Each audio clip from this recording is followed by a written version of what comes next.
David Gergen knows leadership. He's been an advisor to no fewer than 4 sitting presidents: Nixon, Ford, Reagan, and Bill Clinton.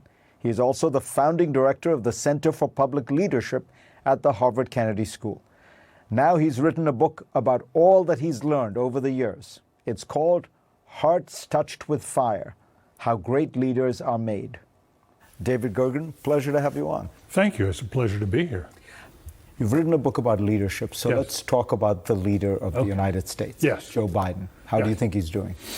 Not as well as he should be. From my perspective, early on, I thought he was going to be a very consequential leader, because I did think that the empathy he had, the understanding he had, and the inner strength that comes from dealing with the setbacks and the crucible moments that he has experienced in life, I thought they would steel him for the presidency, harden him up. He's done some things right. I think his heart's still in the right place, but it's increasingly hard to tell what the goals are here. They need to whittle this down to 2 or 3 major goals and keep hitting that and get them accomplished, both in foreign policy and in domestic policy. This is the puzzle about Biden. I agree. Many of his policies are popular, but he himself has stunningly low approval ratings. Do you understand that? I don't fully understand it. I do think that the messaging has not been his strength, and going before the people. He so often has something to say, but he puts it at 4 o'clock in the afternoon. If you've really got something important to talk to the American people about, do it in prime time. We can handle 15 minutes, 20 minutes, and the role of the leader is to be a teacher. That is an important part of FDR used to argue moral leadership is all about the president making choices and trying to bring people along on difficult issues. And there hasn't been a lot of that. I continue to think highly of him as an individual, but I would also suggest, I worry about the idea of having a Biden versus Trump in 2024 when both men are in their 80s. We've never been there before, and I don't think that's healthy. The presidency is too complicated a place, and it requires fine judgment. You only get the hard calls. You get the 52-48 calls. The easy ones are decided somewhere else, down the row. You have a really wonderful thought here in the book called Leadership Starts from Within. Yes. Explain what that means. Well, I worked for Nixon, and he was the best strategist, as I say, I've ever seen. But he had demons inside him, and that he had not learned to control. And eventually, they did him in. That happens to a lot of leaders, especially when you get on top. You think, "I'm so good, the rules don't apply to me. I'm special, and I can get away with it." And what that leads to usually is some sort of disaster. And so I do believe that you have to learn how to understand yourself and control yourself before you can exercise leadership and provide service to others.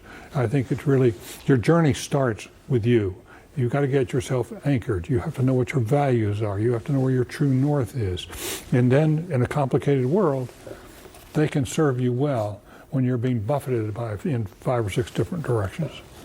Where do you find leadership that you admire in the world today? Well, the one we've been watching is Zelensky.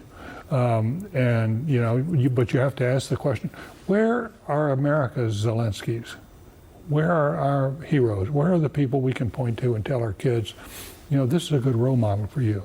Societies need that, and I think we've gotten so much into the habit of, when people get up, we want to tear them down.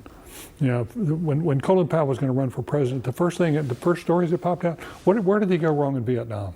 I mean, he had done so many things, and yet it was discouraging to watch that. Why do we have this need to make sure nobody stays on top very long? I'm not sure. There's something that's unhealthy in this society that we need. Again, I think new generations will help to change that. Do you think we're sort of living in a time where it's difficult to imagine that kind of heroic model of leadership? Yes, it's very difficult. Social media, that. Yeah, in fairness, how you get things done today is different. It's evolved. We used to talk about the great man, the man on the white horse. But now what we look for is constructive collaboration, teams. The picture you remember of Jack Kennedy that stands out is him alone in the Oval Office, hunched over a globe in the dusk, and he's got the weight of the world on his shoulders. Versus today, when Barack Obama is down there in the Situation Room, and they've got there chasing Osama. The picture is like 7 or 8 or 10 people around him, his team.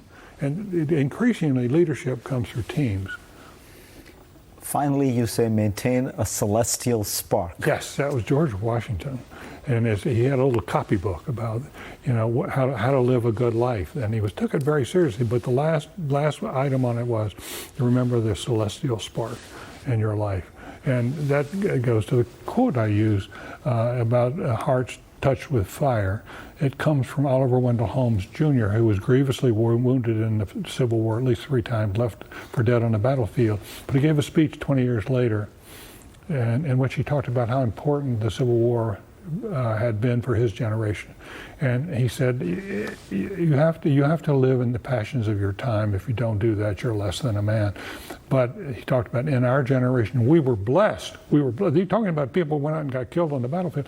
Well, we were blessed to have hearts touched with fire. And it was really meaningful for us that we lived in the passions of our time. And I think, we need to be teaching our young folks that. David Gergen, you're a great teacher. Thank you, sir. It's good to be with you.